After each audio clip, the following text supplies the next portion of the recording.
Naquele tempo, Jesus chamou os 12 e começou a enviá-los 2 a 2, dando-lhes poder sobre os espíritos impuros. Recomendou-lhes que não levassem nada para o caminho, a não ser um cajado, nem pão, nem sacola, nem dinheiro na cintura. Mandou que andassem de sandálias e que não levassem 2 túnicas. E Jesus disse ainda: quando entrardes numa casa, ficai ali até a vossa partida. Se em algum lugar não vos receberem, nem quiserem vos escutar, quando sairdes, sacudi a poeira dos pés, como testemunho contra eles. Então os 12 partiram e pregaram que todos se convertessem. Expulsavam muitos demônios e curavam numerosos doentes, ungindo-os com óleo. Palavra da salvação. Irmãos e irmãs, a gente acabou de escutar o Evangelho onde Jesus envia seus 12 apóstolos para anunciarem a grande notícia, a notícia que muda tudo e dá sentido a todas as coisas. Essa é a notícia que São Paulo proclama em forma de ação de graças na segunda leitura que a gente acabou de escutar. Paulo é um apressado. Ele mesmo diz: o amor de Cristo nos empurra, nos pressiona. Então ele, apressado pelo amor de Cristo, ele escreve uma carta aos Efésios, e logo no início da carta, no cabeçalho da carta, ele já quer contar toda a boa nova do Evangelho, numa frase só, né? Pois as traduções vão cortar essa sentença, essa frase longuíssima dele em várias partes, mas ele quer anunciar tudo de uma vez só. Tamanha pressa, tamanha a ânsia que ele tem de contar a boa notícia, a boa nova. E quando a gente tem algo de bom, de bonito, de importante guardado no coração, aquela palavra, aquela notícia não consegue ficar trancada dentro de nós, a gente tem que proclamar ela o quanto antes possível. Hoje eu lembrava de manhã, ali na Santa Clara, um episódio que me aconteceu, quando saiu, vejam só a nossa idade, né? Quando saiu aquele filme chamado ET, acho que era 1982, 83, por aí. Eu fui ver esse filme no segundo dia da estreia, tinha filas longuíssimas para entrar no cinema. Então a gente, para evitar a fila, entrava na metade do filme da sessão anterior e ficava esperando naquela espécie de antessala ali, tapada por uma cortina. A gente ficava esperando para o filme terminar. Mas tinha um menino no meio desse grupo que não se continha de curiosidade. Aí ele botava a cabeça para dentro da cortina, ficava olhando algumas cenas do filme. Aí ele falou uma frase que estragou o filme inteiro para nós, né? Ele tirou a cabeça da cortina com os olhos arregalados e falou assim: ele está vivo. Então aí a gente já sabia que em algum momento o personagem parecia que ia morrer, mas na verdade ele estava vivo. Então a parte mais dramática do filme ele estragou com uma só frase, né? E poder de síntese do menino, né?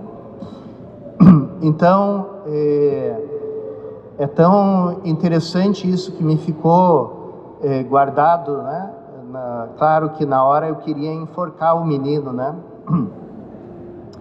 Mas depois eu fiquei pensando, quando tem uma coisa bonita, uma notícia bonita, uma coisa bela, a gente não consegue se conter, a gente exclama aquilo e fala daquilo que está no nosso coração.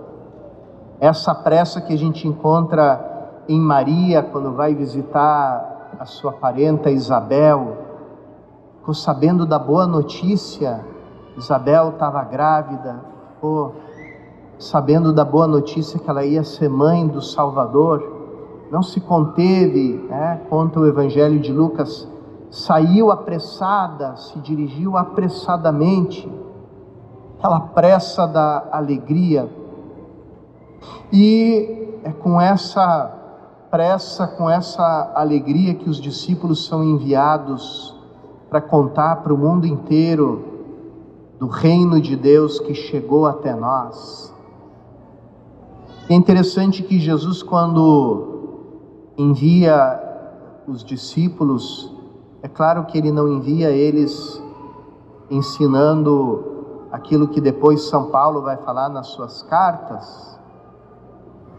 Ele não manda os discípulos para fazerem pregações doutrinais, nem para darem aulas de catecismo, porque para isso bastaria mandar cada um sozinho.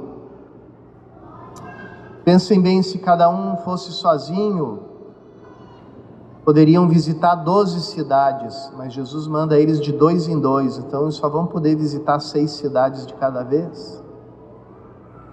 E por que Jesus envia 2 a 2? Porque o número 2 é o número da testemunha.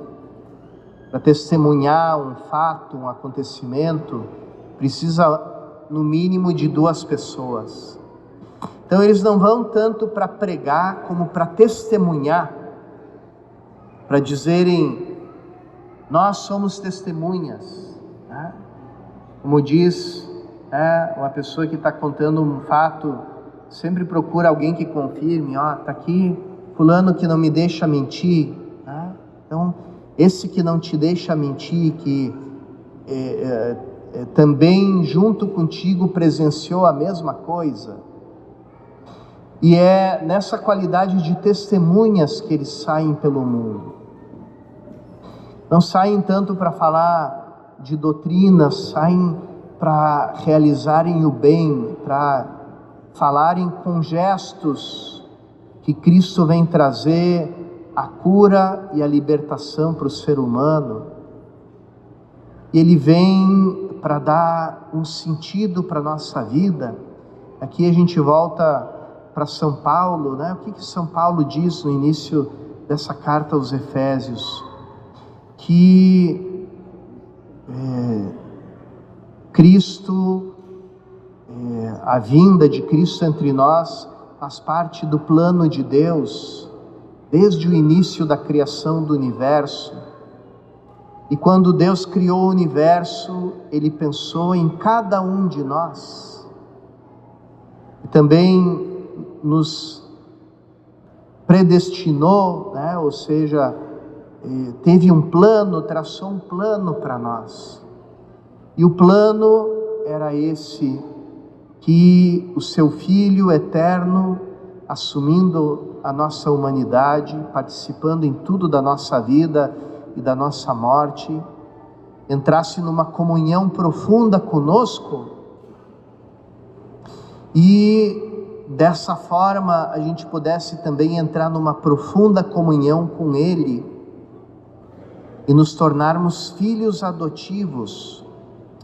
Por que filhos adotivos? Porque só Jesus é filho do Pai por natureza e nós somos por graça, justamente por esse plano de amor de Deus. Mas a diferença entre nós e Cristo termina aí, no fato de que Ele é filho por natureza e nós por graça, porque tudo mais Ele compartilha conosco.